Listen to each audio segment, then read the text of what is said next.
안녕하세요. 오늘도 사연살롱을 찾아주셔서 감사합니다. 저는 50대 중년 여성입니다. 늦은 나이에 공부를 시작해서 지금은 대학에서 강의하고 있는데 그 사연을 얘기할까 해요. 저는 시골에 아주 가난한 집에서 자랐어요. 공부하는 걸 좋아했지만 학교에서 집에 오면 밭일과 부엌일을 해야 했습니다. 부모님은 늘 농사일에 지쳐서 저희에게는 다정한 말 한마디 해주지 못하셨죠. 제 형제는 여동생 하나, 남동생 하나인데 저와 여동생은 당연히 중학교나 고등학교까지만 다니고 남동생은 대학까지 가야 한다는 게 집안 분위기였어요. 공부를 더 하고 싶었지만 말을 할 수 없었고요. 집이 너무 어려웠으니까요. 제가 중학교 2학년 때 엄마가 일을 하시다가 허리를 크게 다쳐서 한동안 누워 지내셔야 했고, 그때 아버지는 일방적으로 저를 학교에서 자퇴시키고 본격적으로 일을 하라고 하셨죠. 저는 한마디 반항도 못하고 시키는 대로 했어요. 밤에는 이불 속에서 혼자 울기도 많이 울었어요. 그렇지만 아직 초등학생인 여동생은 학교에 다녀야 했고 남동생도 공부를 시켜야 했어요. 저는 엄마가 하시던 힘든 집안일을 도맡아 하면서 틈틈이 좋아하는 책을 읽는 것으로 만족해야 했습니다. 그렇게 저는 나이가 들어갔고 여동생은 고등학교까지 마치고 남동생은 대학에 갔어요. 그래도 지방도시에서는 알아주는 대학이라 괜히 제가 대학에 간 것처럼 뿌듯하고 기분 좋더군요. 저는 몰래 공부를 해서 중학교 검정고시를 합격했습니다. 그러다가 시내에 있는 보건소에서 보조할 사람을 찾는다기에 얼른 찾아가서 저를 꼭 좀 뽑아달라고 애원을 했어요. 왜 그랬는지는 모르겠지만 집에만 있다가는 안 될 것 같았거든요. 동생들은 다 도시로 갔으니까요. 보건소장님은 저를 잘 봐주셨던 분이어서 그런지 그럼 일단 한 달 먼저 일해보라고 기회를 주셨죠. 너무 좋아서 그 길로 나가 옷도 사고 구두도 샀었네요. 아빠는 못마땅하게 생각하셨지만 엄마는 잘했다고 하셨고요. 엄마는 제가 농사만 하게 됐다고 늘 미안해 하셨거든요. 보건소에서는 잡일만 했지만 그래도 신세계였습니다. 그렇게 한 달이 두 달이 되고 두 달이 세 달이 되면서 저는 결국 보건소 직원이 되었어요. 그리고 몇 달 뒤 거기서 전남편을 만났죠. 전남편은 중학교에 부임한 신입 국어교사였어요. 밥을 잘못 먹고 탈이 나서 보건소에 왔다가 만났는데 처음에는 둘 다 서로에게 별 생각이 없었어요. 그 사람은 잔병 치레를 잘해서 감기나 소화불량으로 자주 왔습니다. 한 번은 감기에 걸려서 왔는데 한쪽에서 도시락을 먹는 저를 보며 맛있겠네요. 저는 아파서 뭘 차려 먹지도 못하고 지금껏 굶었어요. 라며 침을 꿀꺽 삼키더군요. 감기 걸리면 입맛 없어서 안 먹히지 않아요? 라고 하니 그래도 밥이나 죽은 먹고 싶죠. 라길래 저는 제 밥을 조금 덜어서 주전자에 있는 뜨거운 물을 부어 대충 말아서 김치랑 같이 주며 좀 드시고 기운 차리세요. 라고 했더니 그 사람은 한동안 멍하니 저를 보다가 잘 먹겠다고 하고는 개눈 감추듯이 먹더군요. 그때 저를 좋게 봤는지 그 사람은 저를 보러 자주 보건소에 왔어요. 학교에 동경이 남아있던 저는 교사가 제게 관심을 보이는 게 좋았고 얼마 안 가 그 사람은 제게 결혼을 하자고 했습니다. 저는 내심 걱정이 돼서 근데 종수 씨 집에서 절 좋아할까요? 그래도 종수 씨는 학교 선생님인데 저는 보건소에서 잡무만 보잖아요. 라고 하니 우리 집은 그냥 나하고 엄마한테만 잘해주면 괜찮아. 라는 거예요. 그 사람은 위로 누나만 5에 막내였고 시어머니는 혼자 되신 지 좀 되셨다고 하더군요. 처음 인사를 하러 갔을 때 5 시누이가 쭉 저를 둘러싸고 있던 그 광경이 지금도 잊혀지지 않아요. 시누이들은 형제는 몇이야? 걔들은 뒤치다꺼리 안 해도 되고? 부모님은 뭐 하셔? 돈 좀 있으신가? 집이 종수학교 있는 데면 잘 사는 동네는 아니네. 등등 돌아가며 한마디씩 하는데 정말 진땀이 나더라고요. 시어머니는 우리 아들이 좋다니까 반대할 생각은 없다. 그저 집에 들어와 분란 일으키지만 않으면 돼. 시누이들이랑 잘 지내고. 엄마는 순영이가 무슨 분란을 일으켜요. 처음 만나면서 그런 말을 하면 기죽잖아. 라는 남편의 말에 얘가 벌써부터 지 마누라 편드네. 엄마가 못할 말이라도 했니? 너 그러면 안 돼. 네 마누라 미움받아. 라며 신우들이 다 들고 일어났습니다. 저는 정신을 못 차리고 얼떨떨하게 있다가 시댁을 나왔고 남편에게 누나들이 장난 아닐 것 같다고 하자 걱정하지 마. 다들 같이 살 것도 아니고 우리 집에 와서 간섭할 일 없어. 라며 저를 안심시켰어요. 그렇게 결혼 이야기가 착착 진행이 됐습니다. 엄마는 제가 좋은 신랑 얻었다고 좋아했고 아버지는 남편보다 제가 많이 기운다고 걱정은 했지만 그래도 싫지 않으신지 동네에다 선생사위 본다며 자랑을 하셨죠. 그리고 결혼식 날이 되었어요. 그날 신우들이 어찌나 시끄러웠는지 정말 잊을 수 없는 결혼식이었습니다. 안사돈, 우리 종수 갈 때마다 씨암탉은 기본으로 해주셔야 돼요.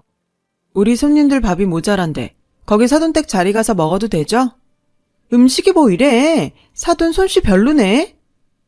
저도 질리고 저희 엄마, 동생들도 질려 있는데 아버지만 손님들과 술을 드시며 신이 나 있었어요.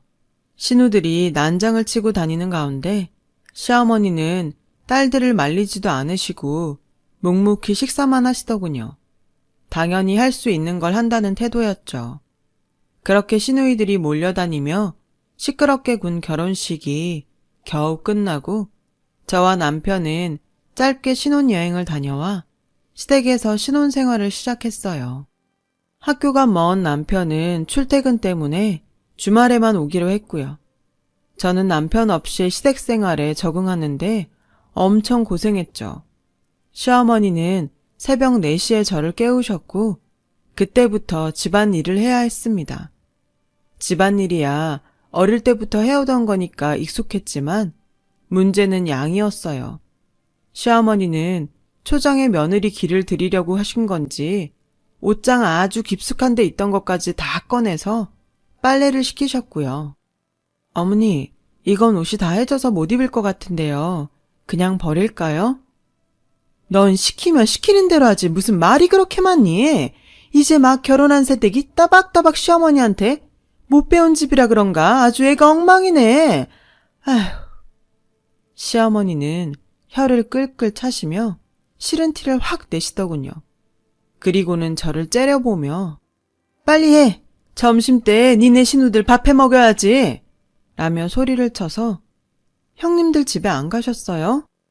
그럼 하나밖에 없는 올케가 결혼하고 첫밥도 안 차려주고 다들 돌려보내려고 한 거냐? 이런 못 배워먹은? 아무튼 모자란 애 들어와서 내 입만 아프게 생겼네. 얼른 그것부터 해놔. 시장 가서 장도 봐야 된다. 시어머니는 첫날부터 말끝마다 못 배웠다는 말로 저를 타박하셨어요. 저는 너무 서러웠지만 처음이니 시어머니와 잘 지내야겠다는 마음으로 꾹 참으며 시키는 일을 다 했죠. 그리고 아침 10시도 안 돼서 신우들이 하나 둘 오기 시작하더라고요. 신우들은 빨래가 안 끝나서 쩔쩔 매고 있는 저한테 와서 우리 엄마 잘 모셔야 돼. 허투루 하면 가만 안 둬. 라며 협박인지 뭔지 알 수 없는 말들을 했고 점심에 직접 밀전병을 밀어서 만든 구절판을 먹고 싶다며 당장 만들어 내라는 거였습니다. 어머니, 형님들이 구절판 먹고 싶다고 하시는데요. 그걸 나한테 말하면 구절판이 나한테서 나오니? 그러니까 장 보러 가야 된다고 얼른 하랬잖아. 애가 미련한 거야, 굶뜬 거야. 라며 핀잔하셨고 그 말을 들은 신우들은 킥킥대며 웃고 있었어요. 저는 눈물이 나오려는 걸 꾹 참으며 시장에 가야 했죠. 남편 오는 날만 생각하면서 음식을 만드느라 신우들이 뭘 하는지는 신경 쓸 틈도 없었습니다.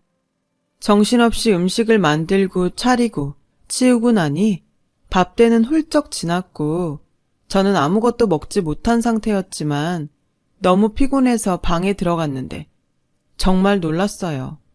저희 방 가구 위치가 다 바뀌어 있었고 벽에 걸어놓은 결혼사진은 없어지고 그 자리에 시부모님 젊은 시절 사진이 떡하니 걸려있더군요.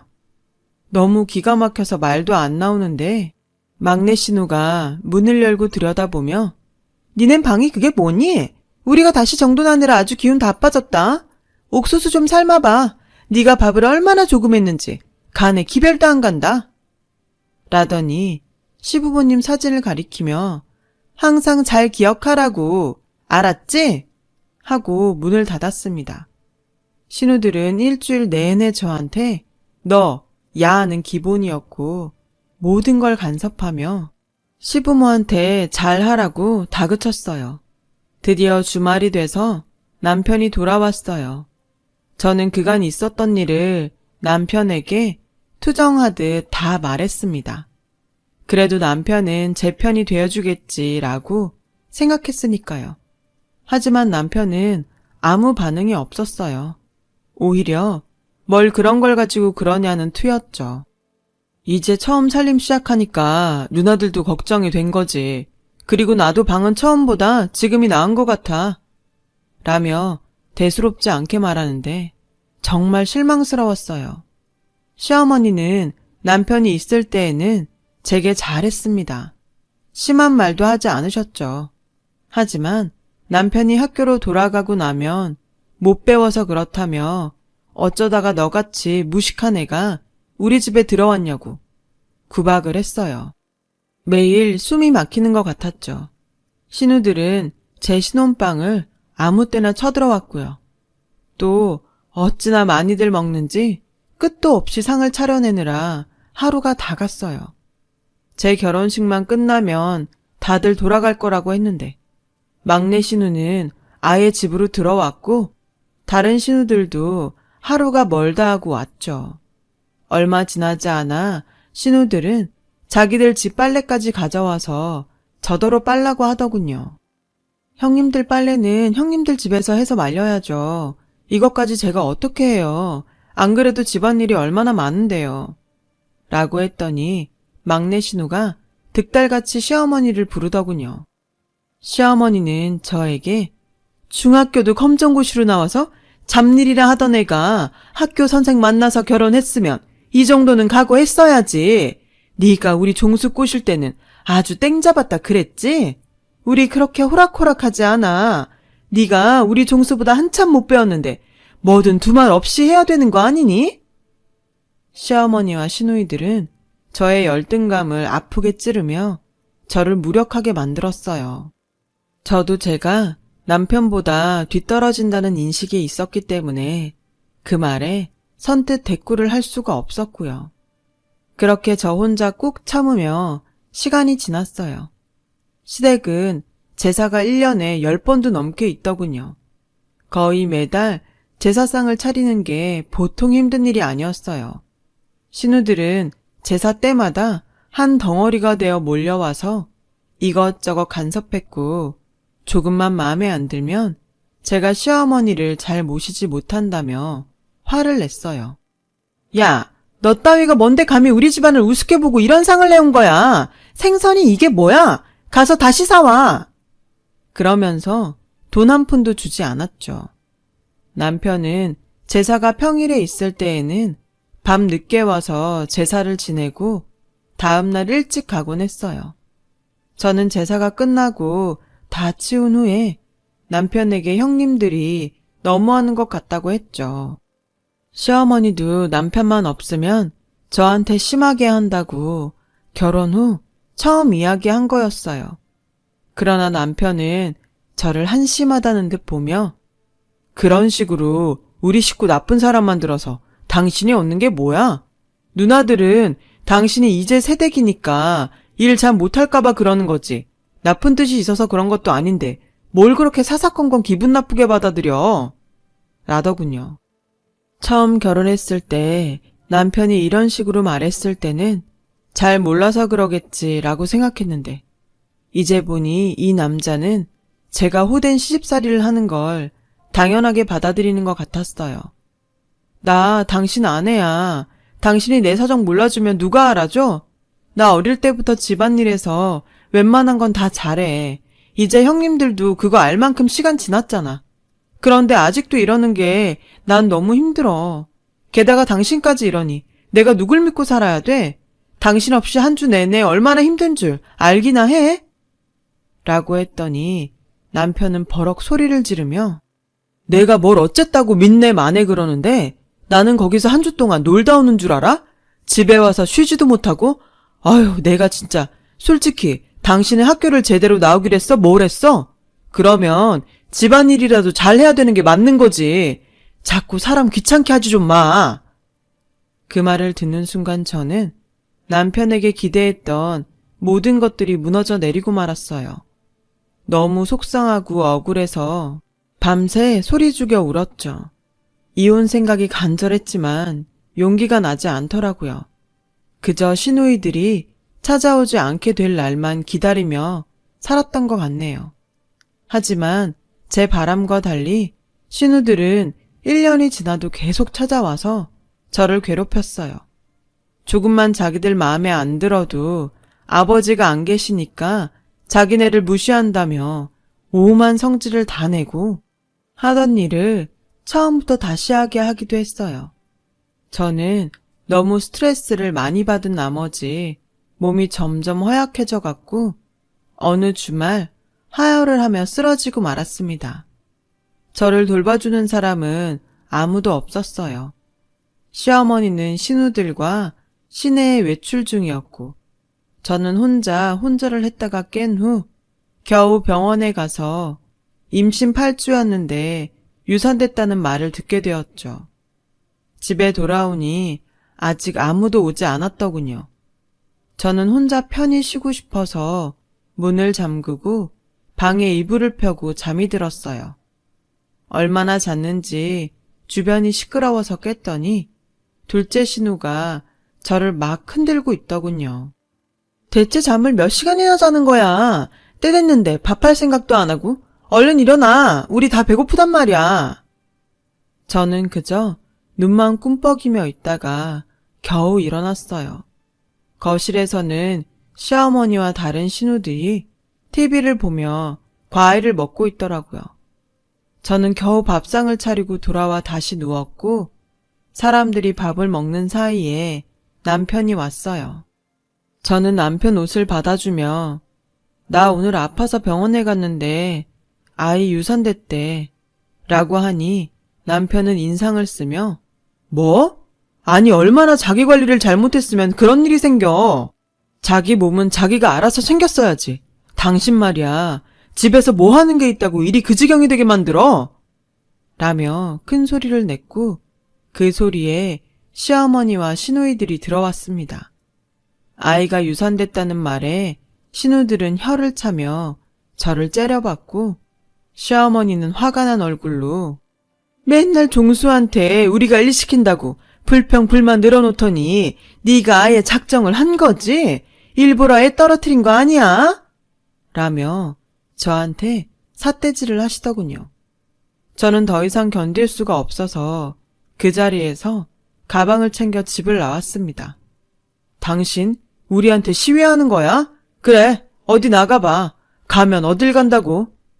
라며 남편이 화를 내는 소리가 들렸고 막내 신우는 아니 지금 누가 잘못해서 남의 집 귀한 손 떨어뜨려 놓고 행패야 행패는.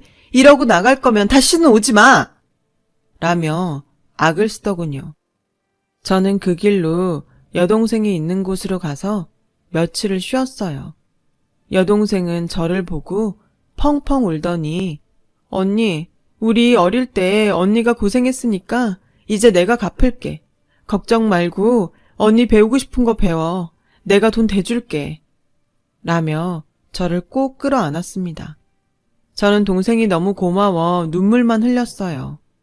몸을 추스린 후 저는 식당에서 설거지를 하며 고등학교 과정을 공부했어요. 동생한테 너무 부담만 주기는 싫어서 조금이라도 벌었죠. 검정고시에 합격하자 여동생은 저에게 대학 입시 공부를 하라더군요. 언니가 우리 중에 머리도 제일 좋고 공부도 진짜 잘했잖아. 이제라도 아버지 눈치 보지 말고 언니 직성 풀릴 때까지 해봐. 안 되면 어쩔 수 없지만 밑져야 본전이잖아. 그리고 언니는 분명 합격할 거야. 라고 용기를 줬습니다. 쉽지 않았지만 대입 공부를 시작했죠. 그 사이 남편에게 이혼 통보서도 받았어요. 제가 일방적으로 집을 나갔으니 위자료도 줄 수 없다는 내용이 적혀 있었어요. 갑자기 시어머니와 신우들에게 당했던 일이 생생하게 떠올랐고 억울함에 정말 이를 악물며 공부를 해서 2년 후 대학에 붙었어요. 동생들은 무척 기뻐했어요. 누나, 입학금은 내가 내줄 테니까 걱정하지 마. 라며 저를 격려해 주는데 어찌나 기쁘던지 말로 다 할 수 없었죠. 학교를 다니며 등록금을 버는 건 정말 힘들었어요. 한 학기는 장학금을 탄 적도 있지만 일을 하다 보니 공부 시간을 많이 놓쳐서 장학금 성적이 잘 나오지 않을 때도 덜어 있었거든요. 휴학을 하고 돈을 벌어놓고 다시 다녀야 하나 걱정할 때 갑자기 하늘이 저를 돕는 것 같은 좋은 소식이 들려왔어요. 부모님이 사시던 집과 근처 땅이 자식 없는 친척분 소유였는데 그분이 돌아가시면서 부모님께 물려주셨다는 겁니다. 그 장소를 관광지로 개발을 하기 위해 정부에서 보상금을 준다고 했고요. 엄마는 제게 오셔서 너네한테 돈 나눠줄 건데 순영이 너한테 더 주려고. 네가 어려운 형편에 공부도 끝까지 못해서 너무 힘들었잖아. 지금이라도 공부한다고 애쓰는데 편하게 해주지도 못하고. 그러니 이 돈으로 등록금 하고 열심히 공부해. 정말 기적 같은 일이었어요. 제 생각을 해주신 부모님께도 감사했고요. 동생들도 엄마 말대로 하겠다며 오히려 돈을 더 보태겠다고 했죠. 그렇게 가족들의 응원을 받아 저는 남은 대학 학기를 잘 마쳤고 대학원에 가서 박사 과정까지 공부했죠. 정말 저에게 배움이 이렇게나 행복을 주는지 몰랐어요. 시간 가는 줄 모르고 공부했어요. 그래도 힘든 날이면 시댁에서 못 배운 주제라며 저를 깎아내리던 모습이 떠올라 정말 더 열심히 했어요. 덕분에 저는 박사 학위를 받고 대학에서 강사를 하다가 조교수가 되었죠. 그렇게 시간이 흘러 대학원 입시철이 되었고 저는 석사과정 면접에 들어가게 됐습니다. 그런데 입시 서류에 아주 낯익은 사람이 있더군요. 제 전남편이었어요. 그 사람은 저를 알아보고 믿을 수 없다는 표정을 짓더니 곧 새파랗게 질렸습니다. 제 첫 질문부터 횡설수설하더니 결국 면접을 망치고 말더군요. 저도 그렇고 다른 교수님들 채점표도 점수가 제일 낮았어요. 면접이 끝나고 나니 남편은 저를 기다렸다가 쫓아왔더군요. 순영아, 이게 어떻게 된 거야? 이런 소식은 좀 전해주지 그랬어. 저는 그 말에 정색을 하며 김종수 씨, 면접 끝나자마자 찾아와서 반말부터 하시고 이러는 거 아니죠? 그리고 저는 엄연히 여기 교수입니다. 저한테 할 말 있으시면 교수님이라고 예의부터 차리세요. 라고 하자 남편은 당황해서 아니, 그게 제가 그러려던 게 아니고 죄송합니다 교수님 하며 쩔쩔맸습니다. 남편은 저와 이혼하고 몇 년 후 부잣집 여자와 재혼을 했는데 여자집에서 남편을 너무 무시하고 인정해주지 않아서 경영학 석사 과정을 밟으려고 왔다더군요. 외국 유학 갈 실력은 되지 않아서 국내 대학에 왔다고요. 국내 대학은 되게 만만하신가 본데 성적은 그럴 처지가 아닌 것 같던데요. 저는 차갑게 말하고 돌아섰고 남편은 집에 가서 제 얘기를 했는지 다음날 둘째와 막내 신우가 학교를 찾아왔습니다. 울케, 여기 이러고 있으면 당연히 우리 종수 되겠어. 이게 다 인연이 있는 거네. 안 그래? 조용히 하세요. 여기가 당신들 안방인 줄 알아요? 저는 제 연구실에 찾아와 호들갑을 떠는 신우들에게 소리를 질렀고 신우들은 금세 조용해졌습니다. 제가 왜 댁들 올케입니까? 저는 완전히 남입니다. 자꾸 이런 식으로 댁들 동생 뽑아라 말아라 하면 신고할 겁니다. 라고 하니 두 사람은 어쩔 수 없이 돌아가더군요. 나중에는 시어머니와 다른 신우들까지 저를 찾아와서 싹싹 빌었어요. 어떻게든 네가 우리 종수 합격하게 해주면 안 되겠니? 내가 정말 잘못했어. 다 내 잘못이다. 미안하다. 그래 올케 이런 사람 아니었잖아. 우리 종수 귀한 독자야. 네가 어떻게 좀 해봐. 할머니, 못 배우셔서 뭘 잘 모르시나 본데요. 대학원 시험이란 게 시장에서 나물 가격 흥정하는 게 아니에요. 아줌마들도 때만 쓰면 다 되는 줄 알고 사셨죠? 그렇게 무식하니 대학교까지 찾아와서 부끄러운 줄도 모르고 지네 애가 어떤 애 독자네 그런 말을 하죠. 그리고 어따 대고 반말하십니까? 저는 이 학교 교수예요. 대체 뭐 하는 집안이길래 그런 기본적인 예의도 모르고 사시나요? 여기는 댁들처럼 무식한 사람들이 와서 늘어붙는다고 뜻대로 되는 데가 아니에요. 대학 때 성적하고 시험 본 걸 토대로 공정하게 뽑으니까 억지 그만 쓰고 돌아들 가세요. 그때 조교들이 경비원들을 불러왔고 시어머니와 신우들은 그들에게 붙잡혀 끌려가듯이 나갔어요. 그 모습을 보니 가슴속에 무언가 응어리진 것들이 싹 내려가는 것 같더라고요. 정말 인생은 새옹지마란 말을 실감했고요. 전 남편은 다른 지원자들보다 성적도 좋지 않았고 면접 점수도 나빠서 전반적 점수가 낮으니 결국 떨어지고 말았어요. 그 뒤로도 몇 번 저를 찾아왔지만 만나지 않았죠. 저는 지금 늦게 결혼을 다시 하고 남편과 오붓하게 잘 살고 있습니다. 제가 끈질기게 공부할 수 있었던 건 시댁에서의 일에 오기로 버텨낸 것 같아요. 그때 일이 밑거름이 되어서 지금 인생이 행복하니 이제는 저도 만족합니다. 제 인생에 자부심을 가지고 살아가렵니다. 긴 이야기 들어주셔서 감사합니다. 다들 좋은 하루 되시고 행복하시길 바라겠습니다. 여러분, 사연 댓글에 응원과 현명한 조언 부탁드려요. 좋아요와 구독은 저에게 큰 힘이 됩니다. 오늘도 좋은 일 가득하세요.